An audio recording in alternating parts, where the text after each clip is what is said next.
Hey there, and welcome back to On Your Terms. So, for the next couple of weeks, I'm going to be doing something a little bit differently as part of a little summer series of sorts. For the next few weeks, I'll be reading you a few of my essays that I've written on my Substack. My Substack is just called Sam Vander because, as you can probably tell by now, I'm really, really good with coming up with creative names for things.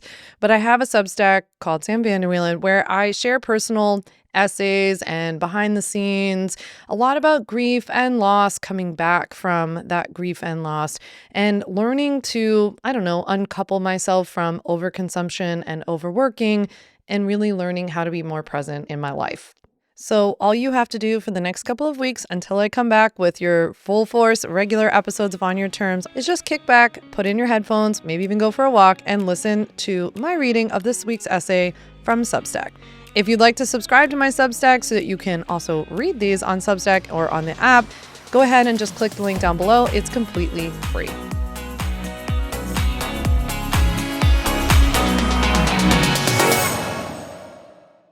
How being attacked by a bird in Patagonia forced me offline. How to start paying attention in a world full of noise. In December 2024, when I hiked the Andean Mountains throughout Chile and Patagonia, I had a run-in with a bird. I was having a particularly bad hiking day. I was pissy and frustrated. Every single hike was harder than I expected it to be, or than I was told it would be. I pride myself on being strong, athletic, and up for every adventure. But my body was showing me it wasn't in the same place as I thought I was in my mind. My heart rate never went below 175. I was constantly hungry and thirsty, but didn't want to eat or drink anything because I was sick of peeing behind a tree in the forest and then carrying dirty toilet paper in my backpack for 10 hours. And then along came this bird. A real son of a bitch, if you asked me. It seemed like his sole mission was to harass me. He followed us on the trail, hopping from branch to bush. I could see what he was thinking behind those crazy little beaded red eyes.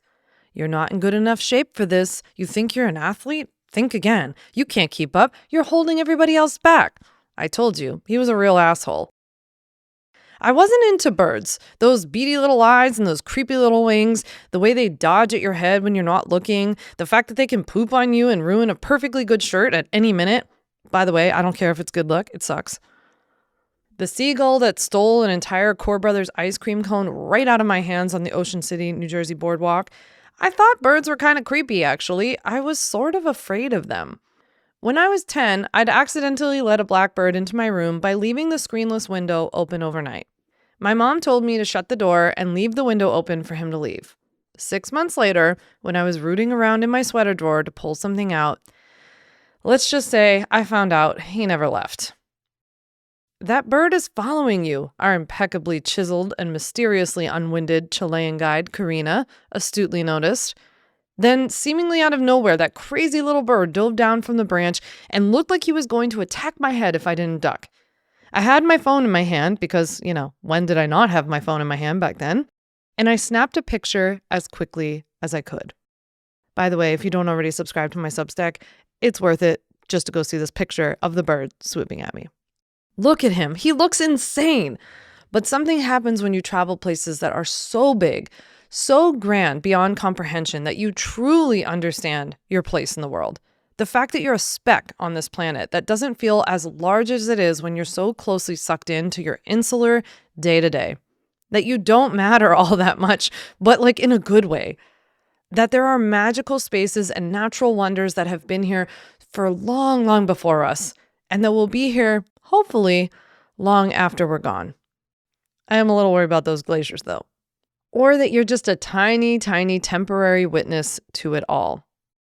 So far this year, the law has been cracking down on online business. And in my humble opinion, if you're running an online business or plan to start one in the next 6 to 12 months, it's really important to get informed about which legal foundations you need to have in place ASAP. I've got a free legal class that helps you learn how to start an online business the right way. It's called 5 Steps to Legally Protect and Grow Your Online Business. And in it, I'm going to cover the 5 simple steps that you need to take to create a business from scratch or make the one that you've already started legit. Sign up for my free legal class right now by clicking the link down in the show notes or head to my website, samvanderwielen.com. Let's declare this month as the month you'll inform yourself about what you need to have in place. After all, nobody is going to do this for you. You have to do it, I'm sorry to say. And I want to help over 10,000 people this year start an online business before 2026 ends. If you can't find a time that works for you, sign up anyway, because I will send you the replay. I'll even send you a private podcast link so you can listen to the replay on the go. So press pause, my friend, click the link in the show notes to register for my free legal class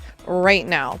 All right, have you done it yet? Because I will literally just sit here and wait for you. I'll have my podcast team insert like Jeopardy music while you go sign up. It's that important. Or maybe we'll just have to use crickets because Jeopardy music might be copyright infringement. Or maybe I'll just sit here with some awkward silence. All right, you did it. Good job. I'll see you at class. I can't wait. Now, let's get back to the episode.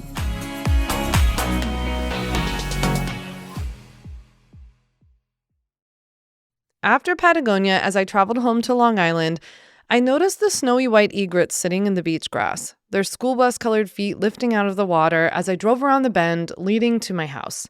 Tide must be moving out. They're waiting for the fish. I opened my wide patio glass door every morning while I made my coffee, listening to the symphony of seagulls, cardinals, blue jays, mourning doves, sparrows, wrens, and all of their friends. There are more birds than usual. Spring must be getting closer. I started to learn which sound was coming from which type of bird. I became the person on a walk with friends who would say, "Oh, you hear that? There's a laughing gull, and that's an oriole." I watch as the mute swans start construction on their nest in the pond near our house at the end of each winter. They take twigs out of the old beach grass to build their nest in their favorite spot beneath the pond's stone archway bridge. And when I did, I knew that they knew something I didn't. Winter would be over soon. Spring was near, even if I didn't feel it. Soon, their fuzzy gray swan babies would arrive and the entire town would gather to see them. On the coldest days in late February and early March this year, when I was most seriously thinking about moving somewhere that doesn't have such rough New England-like winters, I spotted robins throughout my backyard grass. Even if I don't feel like it yet, things are changing. Spring is coming. The robins are here, I thought as I watched them searching for worms. Robins on the ground, by the way, are one of the earliest signs that spring is coming, in case you need hope next winter. When I see osprey circling above our house with their V-shaped wings, I know to look for a bald eagle. Bald eagles are inherently lazy hunters. They steal food from other birds who are good hunters, like osprey. I would have never known that had I not started paying attention. Paying attention hasn't just helped me cure my winter blues or notice a bunch of birds. Sure, those swans and the robins give me some much-needed hope when my vitamin D is hitting an all-time low. But it feels a lot deeper than that. I feel connected and rooted in my community for the first time in my entire life. I never envisioned myself as someone wearing a utility vest, wading her way through the tall grass with binoculars dangling around her neck, ready to be grabbed at any moment in case an oyster catcher appears at any moment. Okay, well, I've never actually done that, and I don't own one of those vests yet, but I did accidentally become sort of obsessed with the birds on Long Island, where I live. It took moving to Eastern Long Island, getting attacked by a bird in Patagonia, and accidentally becoming a birder for me to start to move my focus offline. But it's not really about the birds. It's about paying attention. With that, I hope you liked this essay. Come over to Substack and subscribe to my free Substack, Sam Vander Wielen, using the link below. Thanks so much for listening to today's essay. I hope that you liked it. I would love to hear from you over on Substack, so make sure you come and subscribe to my Substack below and go and comment on the essay that you just heard me read. I'd love to see you there. With that, I'll talk to you next week.